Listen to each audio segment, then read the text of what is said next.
is wise to know what comes first and what to do first. To begin anything in the middle or at the end is to make a muddle of it.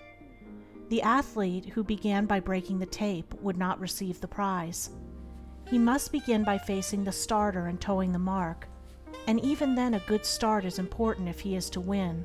The pupil does not begin with algebra and literature, but with counting and ABC.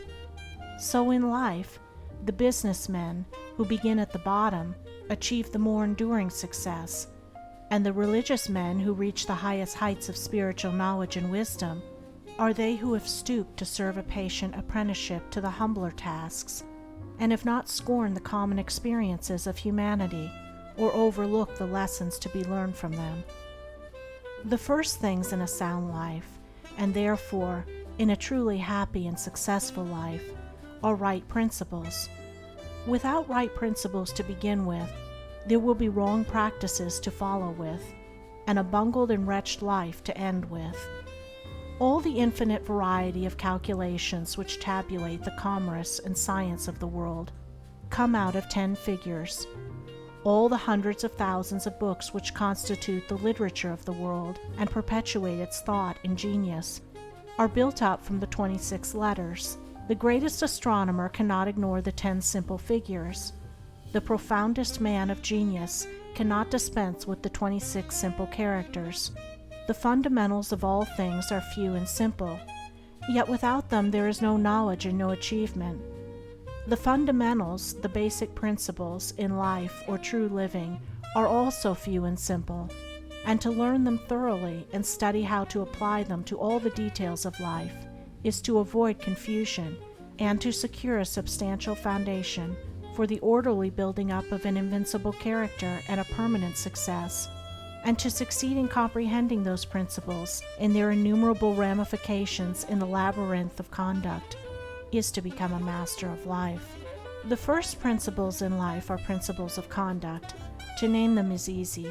As mere words, they are on all men's lips. But as fixed sources of action, admitting of no compromise, few have learned them. In this short talk I will deal with 5 only of these principles. These 5 are amongst the simplest of the root principles of life, but they are also those that come nearest to the everyday life, for they touch the artisan, the businessman, the householder, the citizen at every point. No one of them can be dispensed with but at severe cost, and he who perfects himself in their application will rise superior to many of the troubles and failures of life, and will come into these springs and currents of thought which flow harmoniously toward the regions of enduring success. The first of these principles is duty.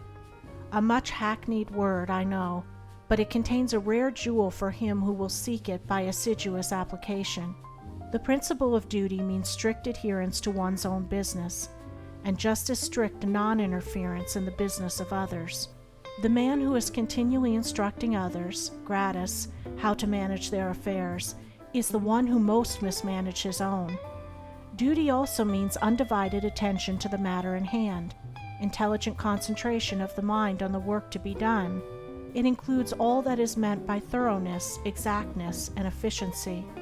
The details of duties differ with individuals, and each man should know his own duty better than he knows his neighbor's, and better than his neighbor knows his. But although the working details differ, the principle is always the same. Who has mastered the demands of duty? Honesty is the next principle. It means not cheating or overcharging another. It involves the absence of all trickery, lying, and deception by word, look, or gesture. It includes sincerity, the saying what you mean, and the meaning what you say. It scorns cringing policy and shining compliment. It builds up good reputations, and good reputations build up good businesses, and bright joy accompanies well-earned success. Who has scaled the heights of honesty? Economy is the third principle. The conservation of one's financial resources is merely the vestibule leading towards the more spacious chambers of true economy. It means, as well, the husbanding of one's physical vitality and mental resources.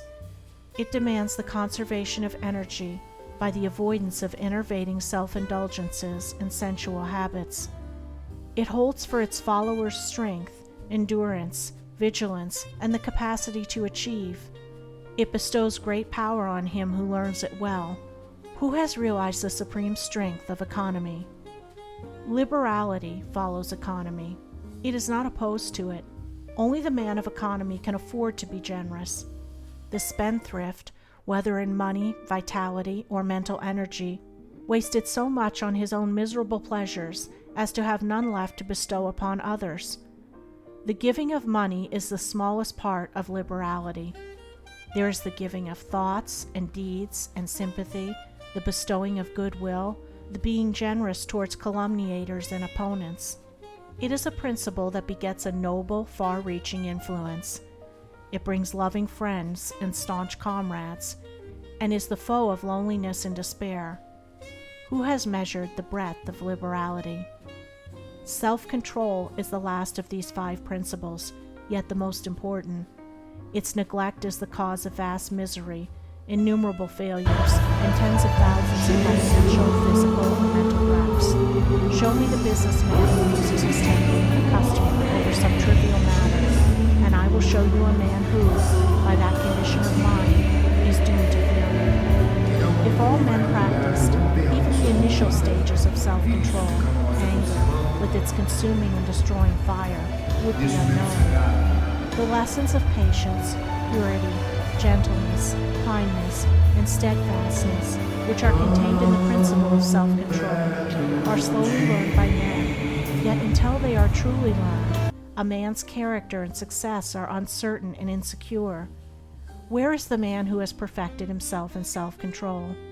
Where he may be, he is a master indeed. The 5 principles are 5 practices, 5 avenues to achievement, and 5 sources of knowledge. It is an old saying and a good rule that practice makes perfect, and he who would make his own wisdom, which is inherent in those principles, must not merely have them on his lips, they must be established in his heart. To know them and receive what they alone can bring, he must do them and give them out in his actions.